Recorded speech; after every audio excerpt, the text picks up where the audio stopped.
इस पगड़ी को सीने से लगाकर स्वीकार कर रहा हूं और इस पगड़ी को जाकर के आपके लाडले, आपके बेटा, आपके सांसद श्री भूपेंद्र यादव जी को जाकर सौंप दूंगा कि ये पगड़ी आपके लिए दी है पूरे क्षेत्र ने।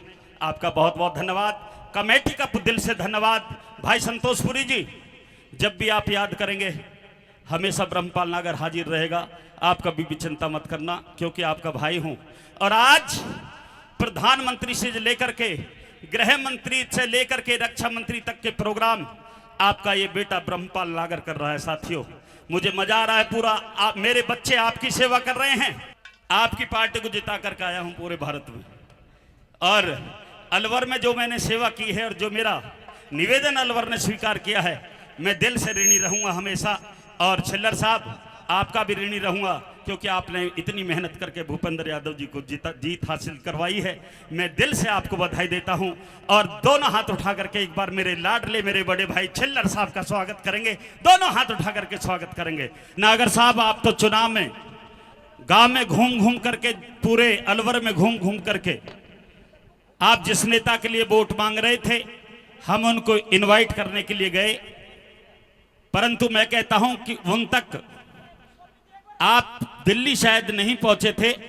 और साथ साथ आपसे निवेदन कर रहा हूं कि उनकी जिम्मेदारी, जिसकी बात कर रहा हूं मैं, वो मेरे गुरु भी हैं, मेरे बड़े भाई भी हैं, और आपके मौजूदा सांसद श्री भूपेंद्र यादव जी। साथियों, जोरदार तालियों से आशीर्वाद दें अपना।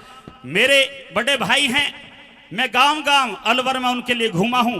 पहले तो मैं आप भगवान स्वरूपी जनता का धन्यवाद कर देता हूं कि आपने मेरे गुरु को, मेरे बड़े भाई श्री भूपेंद्र यादव जी, जो तीन पद इस समय हैं, भारत का दूसरा चाणक्य, अलवर का सांसद और भारत का पर्यावरण मंत्री, वन एवं पर्यावरण मंत्री है।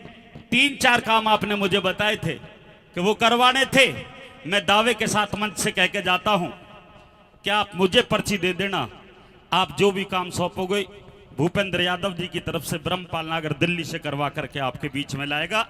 ये आपसे वादा करता हूं, क्योंकि भूपेंद्र यादव जी देश के बड़े नेता हैं। आपको शायद ये भी मालूम होगा कि वो 3-4 नंबर के नेता हैं, टॉप 5 में वो आते हैं। और मोदी जी अगर सबसे ज्यादा विश्वास करते हैं तो भूपेंद्र यादव जी पे करते हैं। आज वो देहरादून में थे, इसलिए यहां नहीं पहुंच पाए, और उन्होंने मुझे संदेश भेजा है कि ब्रह्मपाल, मेरी तरफ से अलवर के और गुसाइयों की ढाणी के आसपास के इलाके के लोगों से मेरी तरफ से हाथ जोड़ करके माफी मांग देना। तो साथियों, अगर आप समझते हैं कि भूपेंद्र यादव का छोटा भाई ब्रह्मपाल नागर आपके सामने आया है, उनके रूप में, तो एक बार जोरदार तालियां आपके द्वारा हो जानी चाहिए। मैं दिल से कह रहा हूं, आप मुझे लिख के पर्ची दे देना, आपकी बात मैं दिल्ली पहुंचा दूंगा।